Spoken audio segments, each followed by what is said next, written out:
안녕하세요. 12월 16일 수요일 말씀 나눔입니다. 베드로전서 2장 11절에서 25절까지 말씀이고요. 20절 말씀 읽어드릴게요. 죄가 있어 매를 맞고 참으면 무슨 칭찬이 있으리요. 그러나 선을 행함으로 고난을 받고 참으면 이는 하나님 앞에 아름다우니라. 아멘. 네. 오늘 본문 말씀은 전 좀 어려운 말씀입니다. 내용이 어렵다기보단 그렇게 살아내기가 참 어려운 말씀인 것 같습니다.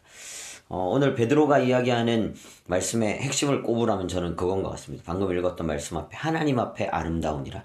하나님 앞에 아름다운 사람이 되어야 된다라는 것을 이야기하고 있는 것 같습니다. 결론부터 얘기하면 악을 악으로 갚지 말고 선으로 악을 이기라라는 로마서에 있는 그 말씀이 주로 나타나고 있는 것 같습니다. 참 받아들이기 어려운 말씀 중에 한 가지인 것 같습니다.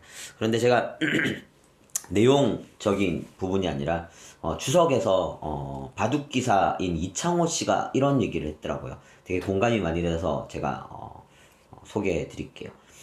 순류의 역류를 일으킬 때 즉각 반응하는 것은 어리석은 것이다. 거기에 휘말리면 나를 잃고 상대의 흐름에 이끌려 순식간에 국면의 주도권을 넘겨주게 된다. 상대가 역류를 일으킬 때 나의 순류를 유지하는 것은 상대의 처지에서 보면 역류가 된다. 라는 이야기를 이렇게 하더라고요.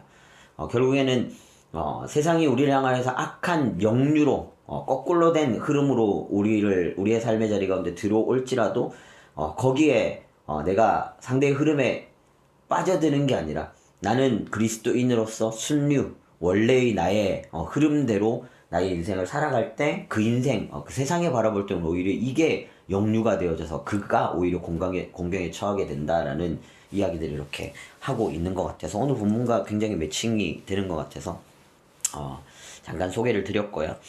그런데 오늘 본문에서 이야기하는 것들은 어쨌든 세상의 악함 가운데 우리가 하나님의 선함으로 이렇게 갚아나가야 된다. 그 가운데서 우리가 고난받는 것은 어쩔 수 없는 것이다 라는 류로 이렇게 이야기를 하는데 주의사항이 있더라고요. 어떤 거냐면요, 이것도 주석에 있는 건데 우리가 쉽게 갖는 착각이 있습니다. 우리에게 닥쳐오는 모든 어려움을 고난으로 여기는 것입니다. 하지만 그렇지 않습니다. 우리가 당하는 어려움 중 많은 부분은 무지나 죄 때문입니다. 나의 죄 때문이라는 거죠. 우리는 주를 위한 고난과 나의 죄로 인한 곤란을 구분해야 합니다. 이 둘을 구분하지 못하는 이유는 자기중심적 사고 때문입니다. 마음의 중심에 여전히 그리스도가 아닌 나가 있기 때문입니다.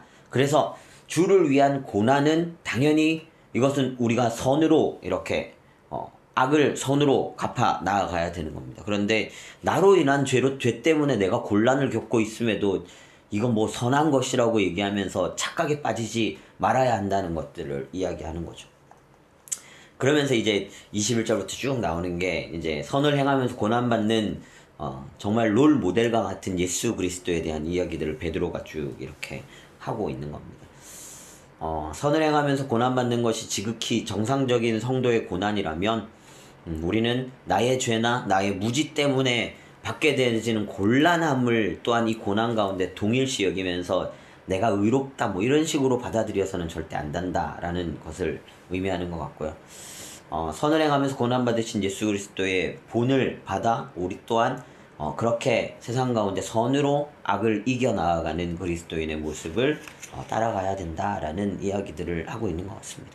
네, 이론은 충분히 알겠습니다. 그런데 참 살아내기가 쉽지가 않습니다. 그러나 아까 이창호 씨가 이야기했던 것처럼 순류, 우리가 그 흐름대로 다가갔던 그것들을 잃어버리지 않을 때 이게 이길 수 있는 길이라는 것만은 분명한 것 같습니다. 네, 오늘의 기도 읽어드리겠습니다. 제 영혼의 목자와 감독 되신 주님, 십자가의 참혹한 고난으로 저를 살리셨으니 저는 죄에 대해 죽고 의에 대해 산 자임을 담대히 고백합니다. 어떤 사람이나 상황을 만나더라도 주님의 선한 자취를 오롯이 따라 하나님의 영광만 드러내는 신실한 종이 되게 하소서. 예수님의 이름으로 기도합니다. 아멘. 네, 큐티합시다. 큐티는 내 영혼의 밥 한 끼입니다.